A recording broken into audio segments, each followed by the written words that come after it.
Arratsaldeon eta ongi etorri gaurko magazinako saiora. Gaurkoan, jabetero bezala, Javier Mangado etorriko zaigu platora. Aurrekoetan, etorri izan den bezala, erorien monumentuari buruz hitz egiteko, gaurkoan 3. atala aztertuko dugu, baina bitartean errepasatu ditzagun betiko edukiak.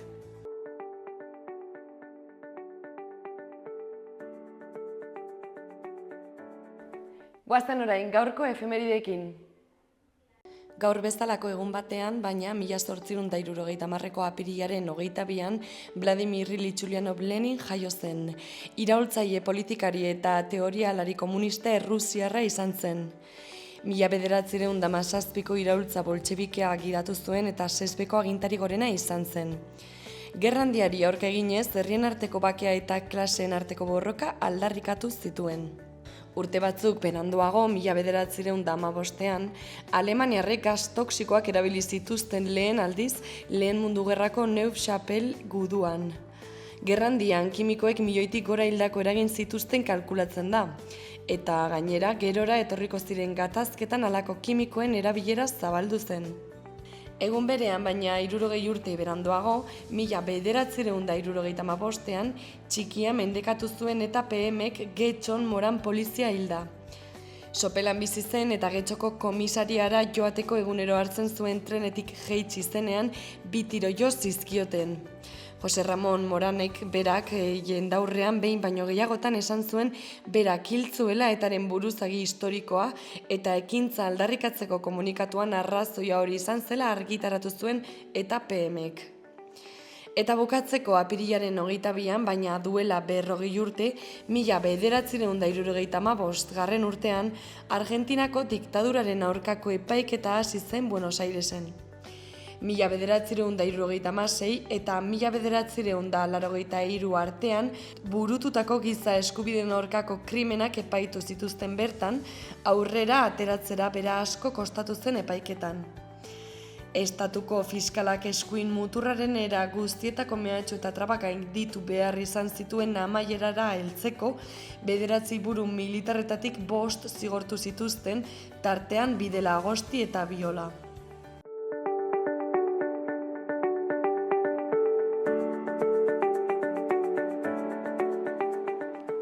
Errepasatu dezagun orain aste honetako agenda. Apirilaren 24an osteguna Sanduzelaiko liburutegi publikoan arratsaldeko 7 irakurle txokoa. Juantxo Urdiroz idazleak koordinatzen du. Hurrengo saioa apirilaren 24an izango da, eta Montserrat Roigen Gerezi denbora liburuaz eztabaidatuko da. Apirilaren 24an ere, baina Juslarrotxa Zibiboxean, ekitaldi aretoan, goizeko 12an bazen behin ipuin kontaketa Bentura Ruizen eskutik. Sartu jaun Andreok, sartu eta ikusi, historiorik zoragarrienak zabalduko dira zuen aurrean zirku trebezien bitartez. Historioen zirkoa iritsi baita hirira. Apirilaren 24an ere, azkenik, Karrikiri elkartean, arratsaldeko 7:30 irakurketaren aldeko manifestua liburuaren aurkezpena izanen da. Parte hartzaileak Fernando Rey itzultzailea eta Usu Errazkin aurkezlea izanen dira. Irakurketa eta literatura ardatz dituen ekitaldi berezi honetan, irakurketaren aldeko manifestua izeneko liburua aurkeztuko da. Fernando Rey itzultzaileak eta Usu Errazkin aurkezleak testuaren edukia garrantzia aztertuko dituzte, irakurzaletasunaren balioa aldarrikatuz.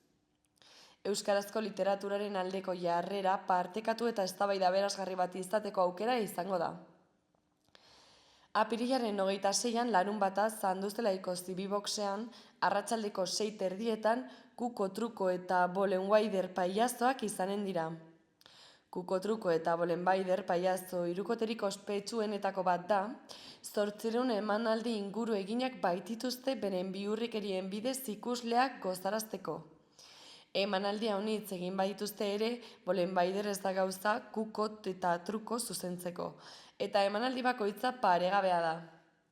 Esketx sorta zabala, zein baino zein dibertigarriagoa eta zoroagoa, ikuslek ere parte hartu beharko dutela. Eta bukatzeko apirilaren 27an igandea, Olaien Ziarte eman abisua bestearekin itzuliko da Oholtzara. Bere bigarren lan luzeko aurrerapena izan da eta harekin batera bira txiki bat iragarri du. Arratsaldeko 8 zentralen izanen da eta sarrerak 15 euroren truke izanen dira.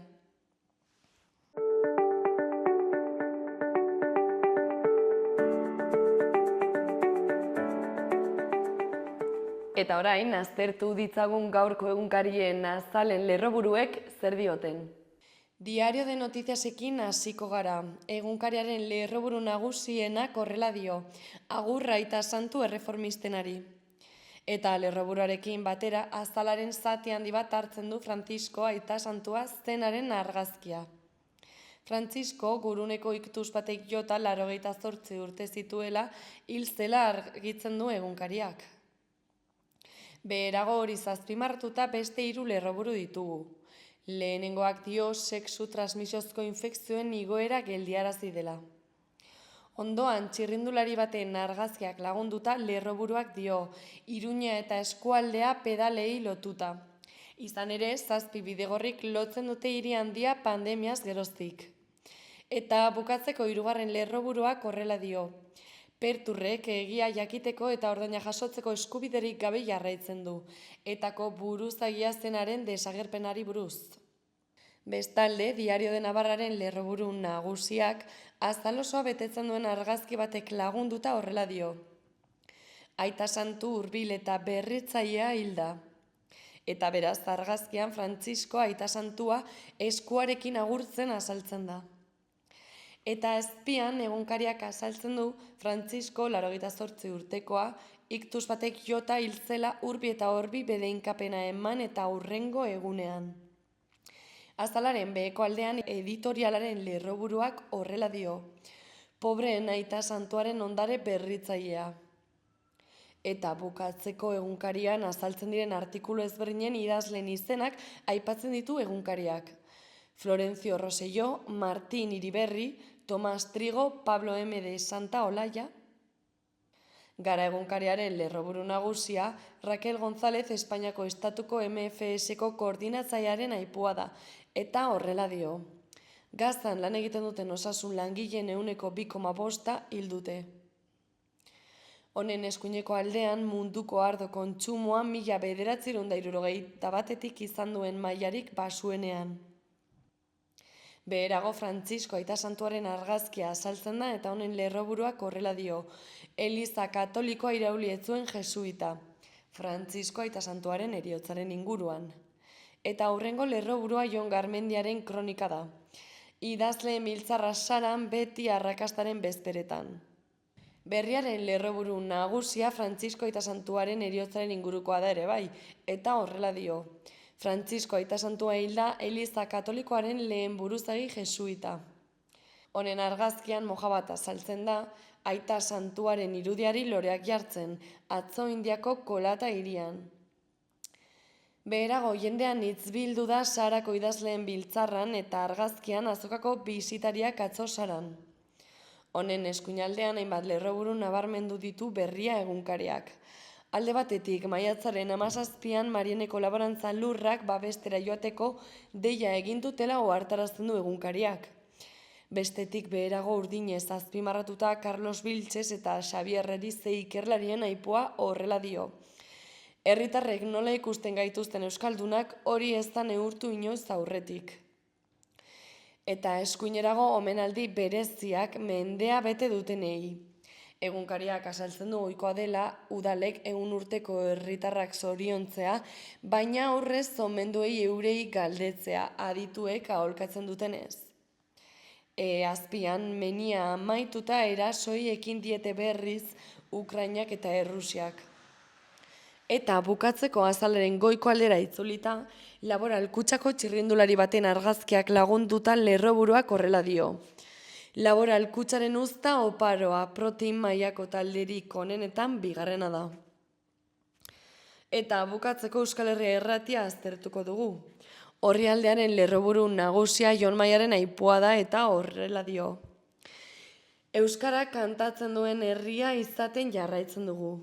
Hedabideak azaltzen du 4 urteko ibilbidearen ondoren, bertsolari Zumaiarrak Euskal Herriko eszenatoki guztietara eraman duen emanaldiaren azken 4 kontzertuak emanen dituela. Horietako 2 Nafarroan izanen dira, larunbatean Elizondon eta apirilaren 24an Iruñean, Baluarte antzokian.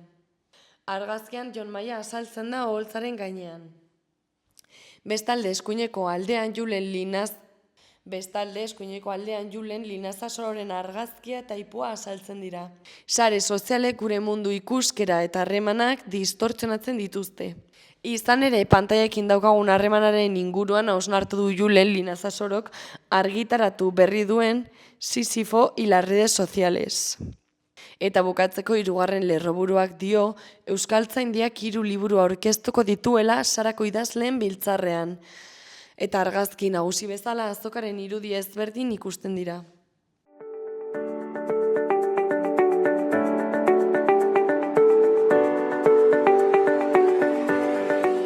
Gaurko eta biharko eguraldia zein den ikus dezagun. Gaur apirilaren 22 asteartea, orduek aurrera egin ahala atertu eta hodeitza arinduz joango da. Goizean frontea ekialderantz mugituz joango da eta ondorioz zaparradak batez ere ipar-ekialdean botako ditu. Goizak aurrera egin ahala gero eta modu bakanagoan eta ahulagoan botako ditu eta arratsaldean denean atertuko du. Hodeitza ere mendebaldetik hasita arinduz joango da eta arratsaldean ostarte zabalak irekiko dira. Temperatura maksimoa jaitsi egingo dira eta 14 eta 16 gradu zentigraduren bueltan geratuko dira. Ipar-mendebaldeko eta iparraldeko haizea ibiliko da. Eta biharra asteazkena, hodeiak eta ostarteak tartekatuko dira eta temperatura maksimoek gora egingo dute. Goizean haizea hego-mendebaldetik ipar-mendebaldera aldatuko da eta hortik aurrera behe hodeien presentza gero eta handiagoa izango da. Arratsaldetan zeroa estalita geratuko da, batez ere Kantauri isurialdean eta gauean zirimiria egin dezake. Temperatura maksimoak 17 eta 19 gradu zentigradu ingurukoak izanen dira.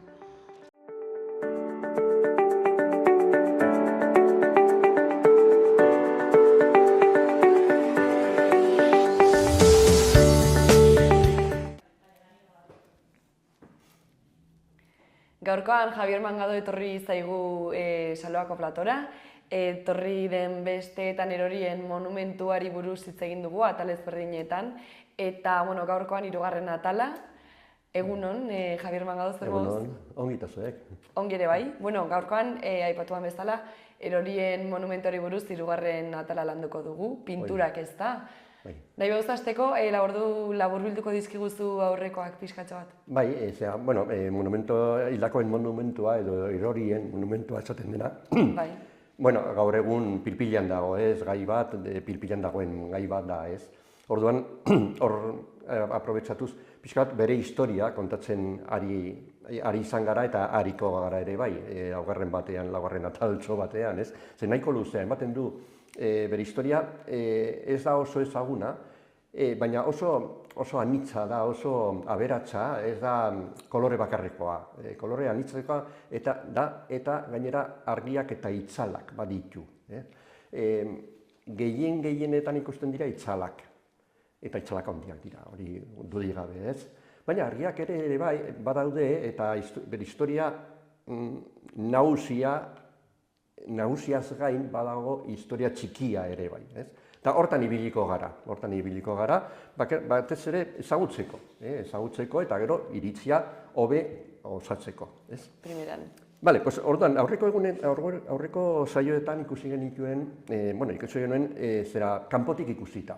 Osea, kanpotik zer ikusten den, zergatik kokatu zen han, zen eragina izan zuen Iruñeko garapen, hiri garapenari buruz, zer eragina izan zuen eta hori guztia, ez? Eta orain, hasiko garaia ikusten barrutik. Barrutik ezin da ikusi. Hori da lehendabiziko kontua, ez? Ezin da ikusi. Zergatik, lehendabiziko oztopo nagusia da monumentuaren jabe bakarra ez dagoelako. Badaude bi. Alde batetik da udala, kanpotik ikusten den guzia, osea, lur gainetik ikusten den guzia, baina elizak, eliz barrutiak badu azpikoa, kripta. Eta kripta, lur azpian dago, ere bai. Orduan, bata dela bestea dela, ezin da ikusi, ez? Orduan, dagoenarekin, saietuko gara, hori guzia, begiratzen, bizitatxo bat ematen, eta hola, eta irudikatzen. Eta gaur, ikusiko ditugu pinturak, barruan dauden pinturak. Pentsatu behar dugu, hildakoei, eta eroriei, eta gudariei, eskainitako alde bateko, gudariei, alde frankina, ez? Hildakoei zuzendua, eskainia, ez? Orduan, edozein tokitan, eta arkitekturak ala adierazten du, olako monumentuek bete behar dituzte hainbat arau zehatzak gainera. Hemen betetzen dira ez, guztiak ez. Alde batetikan ez dira guztiak betetzen. Arau informalak nolabait esateko, ez dira legezkoak. Orduan, hala ere, batzuk bai betetzen ditu. Eta batek esaten du barruan irudirik ez izatea. Irudirik eskulturarik ez izatea. Pinturarik bai, baina eskulturarik ez. Hala ere, hurrengo atalean ikusiko dugu, bi eskultura egin zirela barruan izateko. Gaur egun, ia ikusiko dugu non dauden eta nola dauden eta hori guztia. Baina pintura bai. Eta pintura, monumentua badu, bobeda handi bat, pensatu behar dugu, Espainiako bigarrena dela, olako monumentuen artean, bigarrena dela, handia da, eta apaindu behar zen, ez? Orduan, aurreko egunetan ikusi genuen arkitekto nagusiak izan zirela bi, batez ere, Jarnoz eta Victor Eusa. Jarnoz, printzipioz zen aitzindaria, zaharragoa zen, orduan, bera hasi zen proiektua egiten eta hori guztia, ez? Eta asmatzen. Eta orduan, Jose Jarnoz berak proposatu zion diputazioari pintore bat. Pintore batzu, baina batez ere bat. Eta zen Ramon Stolz Biziano. Stolz abizen alemanarra da, almandiarra, eta aita alemana zuelako, ez? Baina bera Valentziakoa zen. Valentzian jaio, eta Madrilen eta ikasketak osatu zuen. Eta diputazioak onartu zuen. Izan behar da, Ramon Stolz Biziano hori zela pintore famatua. Batzuen izena, batzen itzala handia gainera, eta famatua zela, akademikoa, Arte Ederretako akademiako kidea zen garai hartan, orduan kategoriakoa. Baina bera ezen oso nabarmentzeko ezen handi naia, inolaz ere ez. Orduan, berak aurkeztu zuen aurrekontu bat, eta izan zen 250.000 pesetakoa. Den obra ikusita ez da garestia, ez da pentsatu ere, lana da ikaragarria, lana izan zen ikaragarria. Eta orduan, diputazioak jakina onartu zuen, ez? Aurrekontu hori. Baina hainbat bete behar edo markatu zituen diputazioak. Eta haien artean bat pinturetan eta gainerakoei ere bai, edifizio osoan, eraikin osoan, ikur frankista eta falangistarik ez izatea. Hori zen lehendabiziko baldintza, ez? Eta, batzutan esaten dugu, monumento frankista da, ez da frankista. Frankismoaren garaikoa bai, baina arras frankista ez da, aldiz. Ikur frankistarik ez dago. Eta falangistarik bakar bat eta ikusiko dugu zein den. Orduan, zergatik hori? Hemen Nafarroa, naiz eta gerra zibilian matxinatuen alde agertzea gehienetan, eta hemen ezen gerra fronterik izan, orduan argi dago, jende asko zegoela alde ez, baina gehienak ziren karlistak. Eta falangistak bat ziren, baina gutxinekoak. ziren. Orduan, eta herrian nolabait esateko, herrian karlismoak oso kutsa handia zeukan, iragin handia. Eta orduan, hori islatzen zen, zera diputazioan barrenean ere bai. Orduan, diputatuak, karlismoaren aldera, zen falangismoaren aldera, orduan, horregatik jarri zuten hori. Eta honek bete egin zuen, pintoreak bete egin zuen. Orduan, hasiko gara pixka bat deskribatzen zera irudiak, nola banatuta dauden, nola antolatuta dauden eta zer diren. Eta zer esan nahi duten gainera. Irudiak, badira hemen txuletan begiratuko dut, agertzen dira dena bobedan, pentsatu behar dugu bobeda gainean dagoela eta azpitik ikusteko moduan egin behar zen, ez? Lan handia egin zuen gizon honek, 3 hilabetetan osatu zuen dena. Lan jardunaldiak izan ziren 20 ordukoak, pasada bat izan zen. Orduan irudiak dira 91 gizaki, 9 zaldi, mando bat, elefante bat, eta gero armak, bandera, gurutzeak eta gainerako guztiak, ez? Ez da lau egunetan egiteko modukoa. Irudiak edo eszenak badira lau, irudiak banatuta daude lau eszenatan. Nagusiena da San Francisco Xabierrekoa. Horretan agertzen dira, pentsatu behar dugu, hori zirkulo bat dela, ez? Orduan, zirkuloa lau zatitan banatuta dagoela, baina ez fizikoki. Ez dago, ez marrarik, ez deus. Dena jarraian dago. Baina, nabaritzen dira, lau eszena diferente direla, ez? Eta lehendabizikoa eta nagusiena da San Francisco Xavier santua agertzen dena. Orduan, hori agertzen da, zera nabarmenena, muino baten gainean jarrita, zutik, gurutze bat eskuan, eta Asiako herrikidei predikua emanez, ez? Predikua emanez eta gaixoak sendatuz, milagroak, mirariak egiten eta hola, ez? Orduan, gainerako personaje guztiak, agertzen diren personaje guztiak, bere inguruan kokatzen dira guztiak, ez? Irudikaturiko herrialdeak dira Japonia, Java, Malaisia eta India. Hortik ibili baizen San Francisco Xabierrekoa, predikoa emanez eta hola, ez? Eta bere helburua zen Txinara heltzea, ez? Baina ezen heldu. Hil zen, justo Txinaren mugan zegoela edo joateko zegoela, hil zen. Baina Txina agertzen da ere bai irudikatuta, ez? Orduan, Txina agertzen da, Txina irudikatzen duen personajea da emakume bat, eskuak, besoak zabalik, nolabait harrera emanez, ez? Santuari harrera emanez. Gero, beste alde batean, badago, elefante bat indostaniarra, samurai bat eta bi geisha. Personaje horiek guztiak agertzen dira atzetik ikusita. Guztiak, baina samurai eta bi geisha ez. Horiek aurpegia ikusten zaie, ez? Claro, personajeak egiteko zera modeloak behar zituen pintoreak. Eta orduan modeloak zeren pintorearen beraren estudiokoak eta alde batetik, eta beste alde batetik arte ederretako eskolakoak, ez?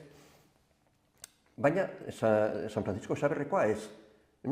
Hori egiteko, irudi hori egiteko, eredua izan zen ingeniari bat, ezen modelo profesionala, baina laguna, pintorearen laguna. Eta orduan, gainerako guztiak atzetik pintatuta agertzen dira, samurai eta bige izan ezik, horiek japoniarrak zirelako, eta direlako, ez? Eta dirudienez, japoniar jendea ohikoagoa zen irudimenetan edo marrazkietan edo hola, ez? Gainerako guztiak ez, India, Java, Malaisia eta horiek guztiak ez. Eta orduan,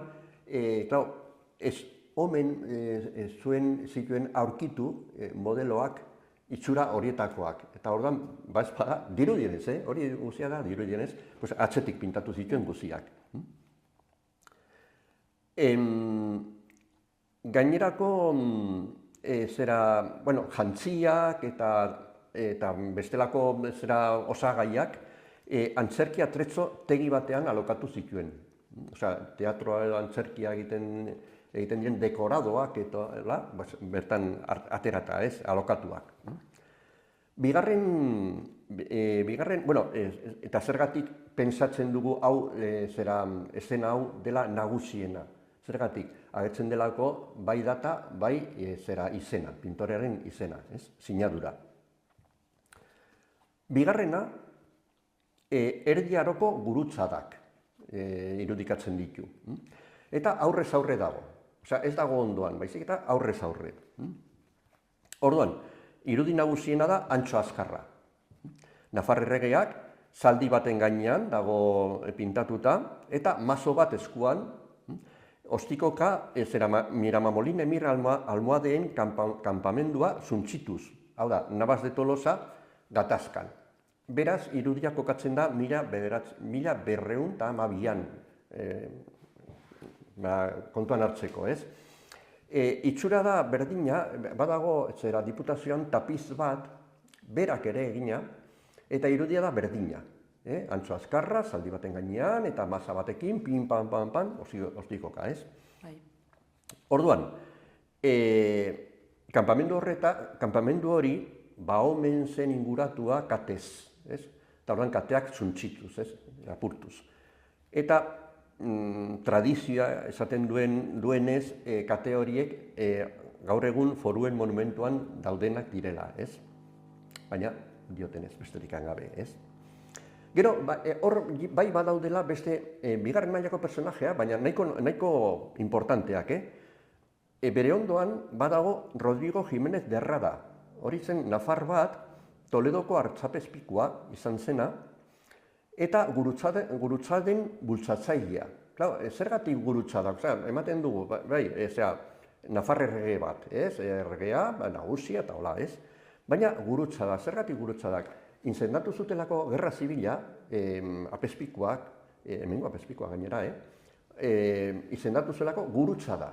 Ez zela gerra bat, eta gurutzada bat, gehiago, areago, ez?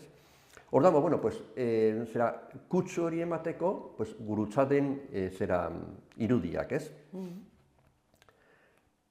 Orduan, Toledoko artzapezpiku horrek badauka eskuan gurutze bat, altzatuz, bi eskutan altzatuta, baina gurutzea da espata. Azpiko abea da espata, ez? Adierazteko erlijioa, baina gerra ere bai, ez? Gerlaria. Bere aurrean eta azpian, badaude beste bi gudari, kateak altzatuz, eskainiz, kateak apurtuta eta altzatuz. Eta Antso Azkarraren irudiaren azpian, zaldiaren azpian, badaude gudari batzuk, erdi gudariak, guardia beltzak esaten zen, la guardia negra, Imezebelem izenekoa zen. Horiek tradizioak esaten du zirela gudariak, baina esklabuak, ez ziren gudari normalak. Eta kateaturik, iesik ez egiteko. Ziren guziak emirraren denda defendatzeko, eta iesik ez egiteko kateatuta, ez? Hori berzio batek esaten du. Beste berzio bat batzuk daude, esanez zirela gudari hautatuak, oberenak, bat zirela hor, ez? Baina, hor geratzen da kontua, ez? Gero, beste aldean, horren azpian, badago hildako gurutzatu bat, soldadu bat, gurutzatua, hildakoa, espata bezarkatuz. Eta espata berriz badu gurutze itxura dauka, ez? Espata eta gurutzea, ziren biekur elkarren lotuak, ez? Gero, Badago beste alde batean, estena berean, beste alde batean, Teobaldo erregea, Nafarroako erregea, Tibot Sanpainekoa, beraz, Frantzian sortua, ez? Hiltzeko zorian. Eta hori gertatu zen 1970ean. Beraz, hor agertzen dena da nahaste borraste bat. Garaietik aldera, ez da garai berean hori guztia. Baizik eta da olako kolax bat, edo nahasketa bat, zera personaje batzuekin, baina Nafarroko historian nabarmenak, ez? Eta nabarmenak hori gurutzadak irudikatuz edo hola edo hala, ez? Osea, erlijio gerrak beti lotuak, ez? Gerra zibila, erlijio gerra, esan zutelako, zela, esan zutelako, ez? Bere ondoan, horrek, errege hori, hiltzeko zorian, beste bi soldadu eramaten dute, parihuela batean, Kamila lako batean, ez?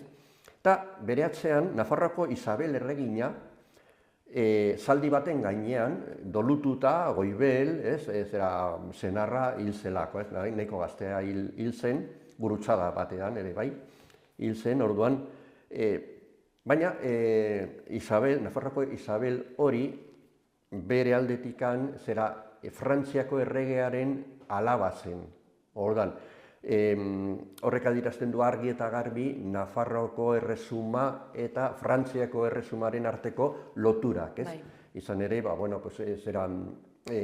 garai batean, orain ja galdu da, ez? Baina garai batean, bazen,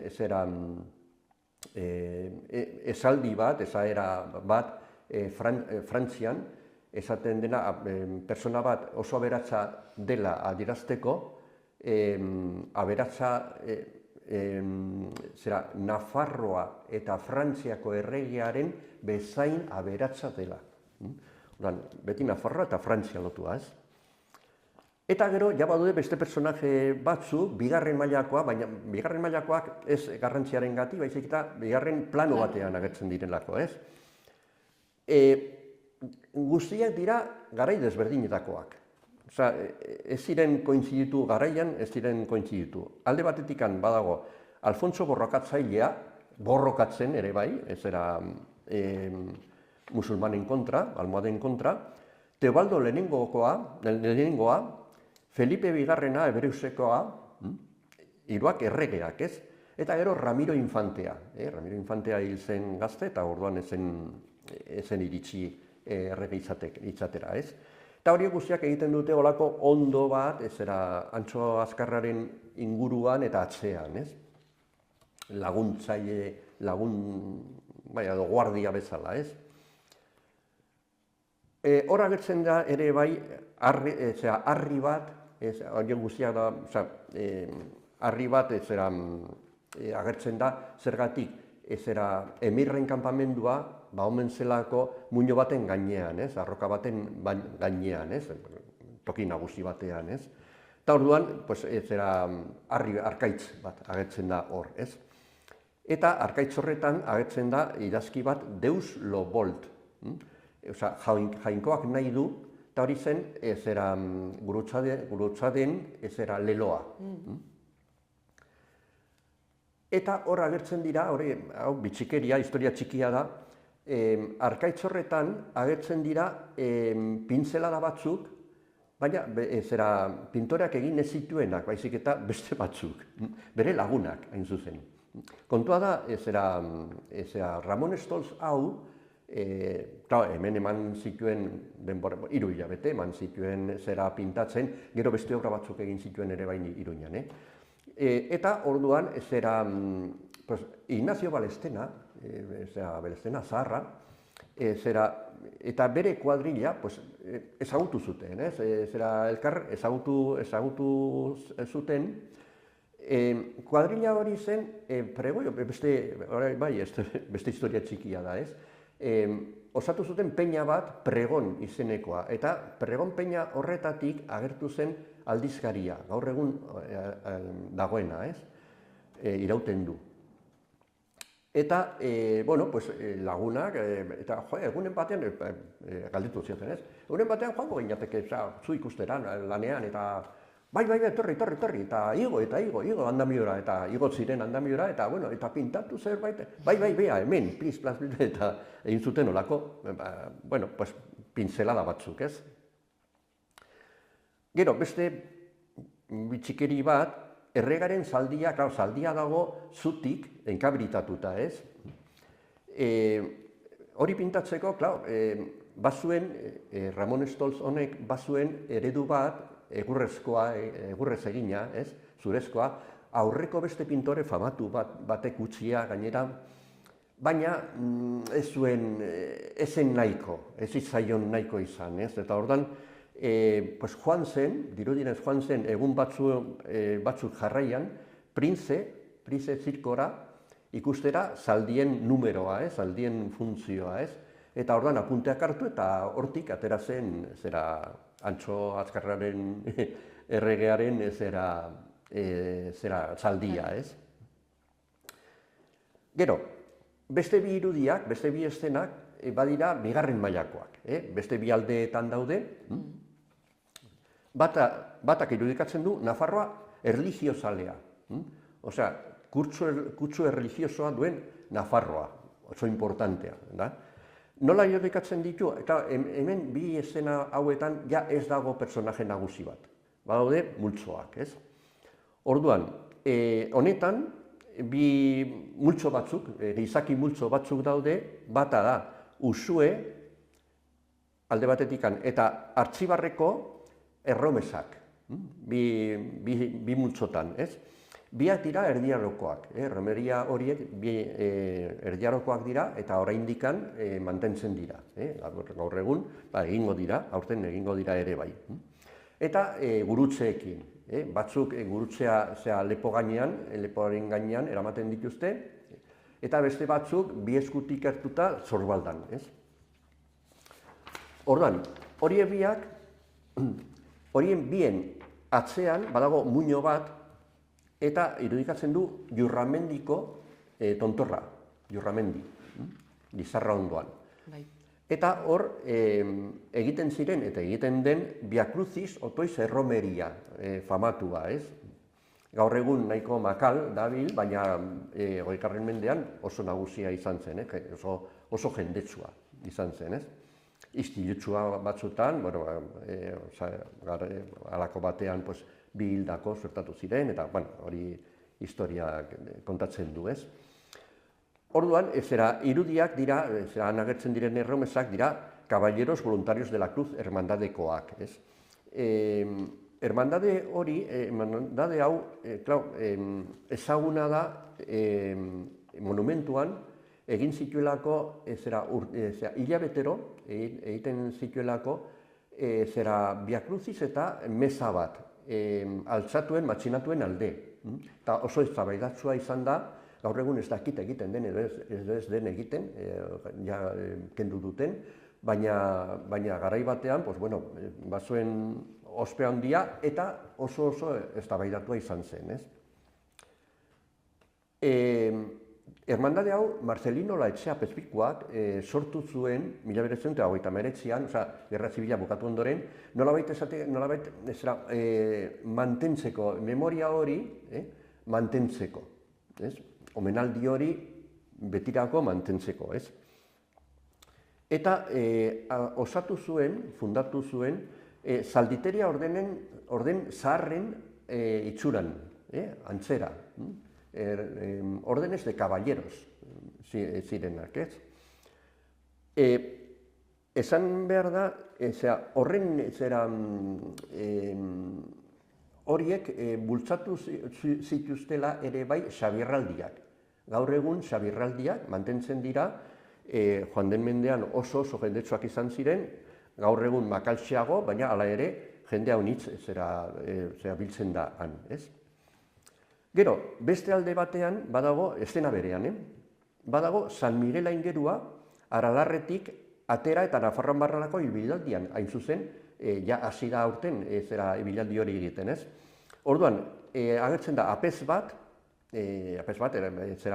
aingeruaren irudia daramana, zaldi baten gainean. Erromeria edo sasierromeria edo ohitura hau, ez era 12. mendean agertzen daia, osea, nahiko aintzinekoa da, ez? Orduan, ez era eszenak herri bakoitzetik ibiltzen da, herri Nafarroa osoan barna, ez? Orduan, herri bakoitzetik ateratzean egiten dute landen bedeinkazioa, ez? Bedeinkapena. Eta orduan, irudi horrek hori adierazten du, ez? Momentu hori, bedeinkapena egiteko momentua, ez? Hemen, Iruñera etorriko da, datorren asteartean, astelehenean. Eta joatungo denean, hurrengo igandean, egiten du ere bai, bedinkapen hau, Antoniuti inguruan. Han biltzen gara batzuk. Eta gero, mendi tontorrean, ere bai badaude bi emakume. Gerran nilakoen ama, arreba eta bazteak irudikatu nahi dutenak, ez? Betidanik izan da ideia hori, ez? Osea, ez bakarrik soldaduak edo hildakoak edo omentzea, eta ere bai familiak eta batez ere emakumeak, ez? Eta horren irudian, eta hurrengo atalean ikusiko dugu ere bai eskultura bat egin zutela horren inguruan ere bai, ez? Orduan, haiek ari dira belaunika, bata belaunika bestea zutik, otoitz egiten edo eske keinuan, San Francisco Xabierrekoari begira. Badago justo ondoan, ez? Eta osatzeko, eszena guztia osatzeko, badaude olako prozesio bat edo segida bat tunika jantziriko penitentzia gileak irudikatzen dituena, ez? Ilunak ematen du olako tenebrositatea edo etxura hori, ez? Eta laugarren eszena, azkena, da Nafarroa gudaria, Gerrera, la Navarra Gerrera da. Eta hor dago zailkatuta, garaitik zailkatuta oso ongi ezkerretik eskuinera. Lehendabiziko multzoa, agertzen da, olako amildegi baten ertzean, gerra zibileko voluntarioak. Eta, klaro, voluntario horiek zeintzu izan ziren, erreketeak, soldaduak, milizia normaleko soldaduak, eta falangistak. Eta hor agertzen da falangista bakarra. Osa, dirudienez, ezin zen hori eskutatu eta falangista bat agertu behar zen, ez? Eta falangista bakarra. Agertzen dira bi errekete eta soldadu bat, banderarekin, osea, nagusitasun osoa ematen zaie besteei, beste agertzen da tartean, ez du ezer berezirik, baina agertzen da, ez? Cumplir el asunto dirudienez. Orduan, bi erreketeek daude bat gurutzearekin, eta da, hermandadekoa hain zuzen, komentatu dugun hermandadekoa, eta bestea fusilarekin. Horien atzetikan agertzen dira bigarren karlistako voluntarioak. Karlistak bai agertzen dira, Erreketeak eta txapelgorriak, osea, betiko irudia, izan dugun betiko irudia txapelgorriarekin, ez? Bat dago zaldi baten gainean eta badarama generalisima izeneko bandera txuria, kolorez txuria, eta agertzen da, ikur moduan agertzen da ama Birjina dolutuaren irudia, ez? Zergatik generalisima, zergatik deitzen zaio generalisima eta zergatik ama Birjina hori? Pues, Carlos Maria Isidro errege gaiak, aspirantea zen, 1835an hola izendatu zuelako. Eta orduan agertzen zen bandera guztietan. Baina bandera txuria barkatu. Gero, beren atzetikan badaude beste hiru. Barkatu, multzo horretan bertan, badago bat bandelaria, nola bat esateko, eta beste hiruak dira familia bereko aitatxi, aita eta semea. Aitatxi zaharra, aita arrunta, heldua, eta semea gaztea. Orduan, semea, gaztea izanik, ez darama fusilik, ez du armarik, danborra jotzen du. Eta bere posizioa dago, beste biak aurrera doaz, abantze moduan, eginez, eta bestea dago haien aurretik, baina haiei begira. Nolabait esateko, tradizioa jasotzeko modua, moduan dagoela, ez? Beraz, multzo osoak zer transmititzen du, zer irudikatzen du, edo zer didaktika ematen du, ez? Da, belaunaldiz belaunaldi transmitituriko tradizio hori, ez? Gero, haien atzetikan, lehenengo karlistadaren voluntarioak, zaharragoak, ez? Bi dira, batek bandera, darama, kolorez zuria ere bai, eta errege armarria, hor agertzen da errege armarria. Gogoratu behar dugu, karlisten liderrak, errege gaia, aspirantea zela, errege izateko nahian zegoela, eta ordan bere koroa agertzen da bertan. Eta bi horiek Nafarroako gidarien uniformea jantzen dituzte. Bi uniforme diferentea gainera, bata zaharra, bata jatorrizkoa, bestea modernoagoa, ez? Orduan, zer ziren Nafarroko gidariak? Baziren soldado hautatuak, gudari hautatuak, Zumalakarregi generalak osatuak gainera, dirudienez, zutsuenak eta adoretsuenak eta hola izaten ziren, eta horrek darama txapela urdina. Horrek esan nahi du zela soldadoa eta ez ofiziala. Eta besteak aldiz bai txapela gorria dauka. Horrek esan nahi zuen ofiziala zela, ez? Kategoria handiagokoak. Eta txamarreta zuria. Eta hori omen zen txapela ofizialen ikurra, baina txamarreta zuria zen aintzinako uniformea. Loturak dira urre kolorekoak. Txarreterak esaten zeitzaia, sorbaldetan eta hola, abetzen diren apaingarri horiek urre kolorekoak. Orduan, itxura da olako arrain baten ezurdura. Espina de pescado, ez? Horregatik sardina deitzen zitzaien, ez? Zizena sardina jartzen zitzaien. Batzuk txapelgorriak, beste sardina. Gero, haien atzetikan, eta denbora atzera, Espozimina gerrilleroaren taldekide bat, personaje bakarra. Hori zen independentzia gerraren garaikoa, ez? 1808 amabi tartekoa, ez? Orduan, zein zen Espozimina, zein zen gerrilla hori? Bueno, izan zen gerrillero famatua,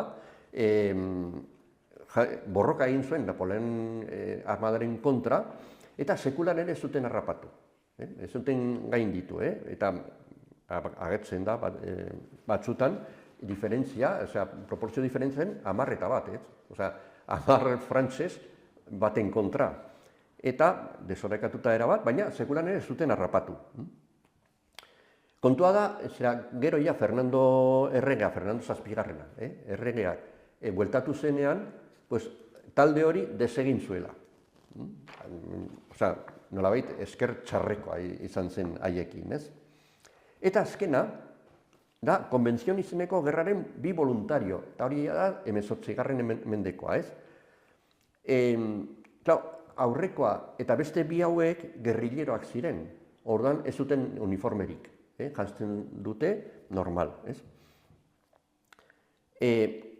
Bitxea dira armak, agertzen diren armak, dira arkabutz, aurrekoak eramaten du arkabutz bat, eta gero bolbora gordetzeko adar bat. Egiten zen, behi adar bat, zulatu, ustu, eta han gordetzen zen bolbora. Nik hori ikusi dut, gure garaian ere bai, txikian nintzenean, aurkitu nuen olako bat zera mendian, eta bolbora, ez dakit bolbora gordetzeko zen, bat zen, olako zulo bat, Edo gantza ere bai, gantzatzeko fosilak eta gantzatzeko.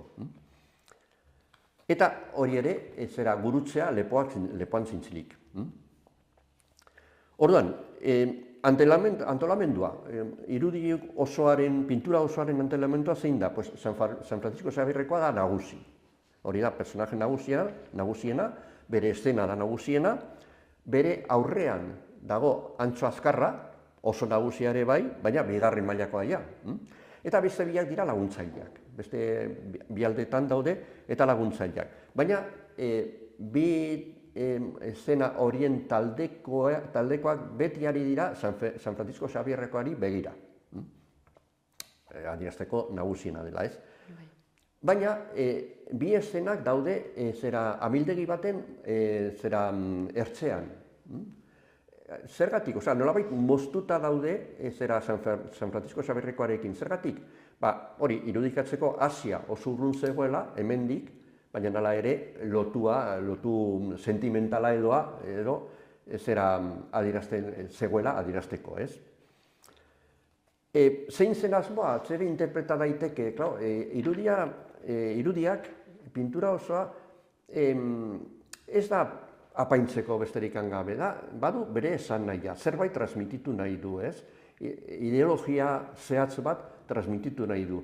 Horren inguruan, egiten zen, hori, tradizio bat hartzen du, erromanikotik, ez? Erromaniko irudiak beti ziren zerbait adieraztekoak, ez? Edo zigorrak, edo pekatuak, edo santuak, edo la, ez? Eredu moduan, ez? Eta hauek ere bai da, eredu moduan, ez? Orduan, baina, bigarren maila batean transmititzen da gauza bat, ez?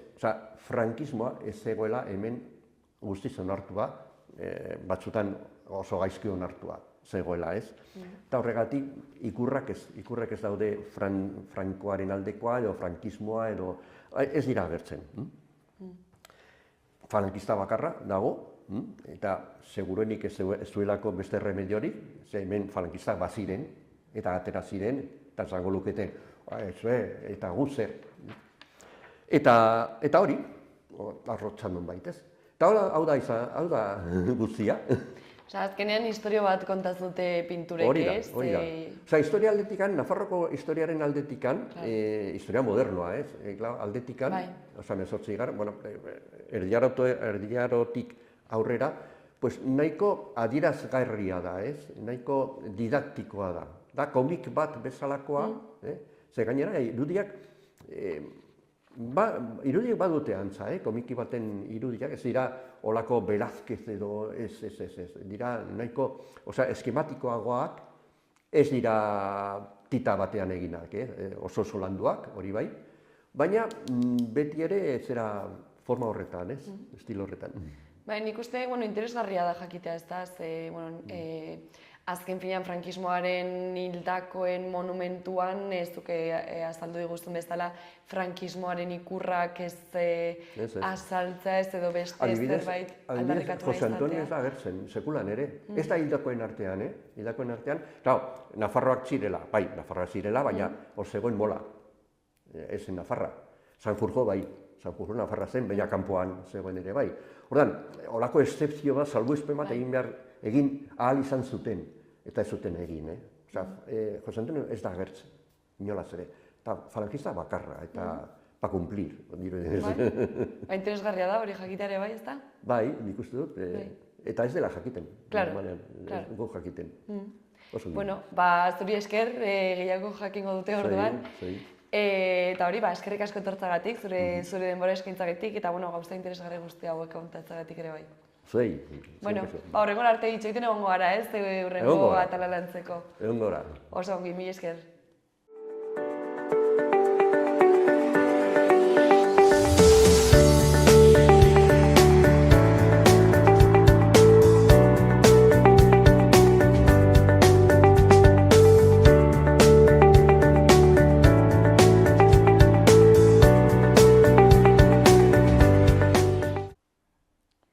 Eta hau izan da denak gaurkoz, eskerrik asko zuen arretagatik eta bihar arte.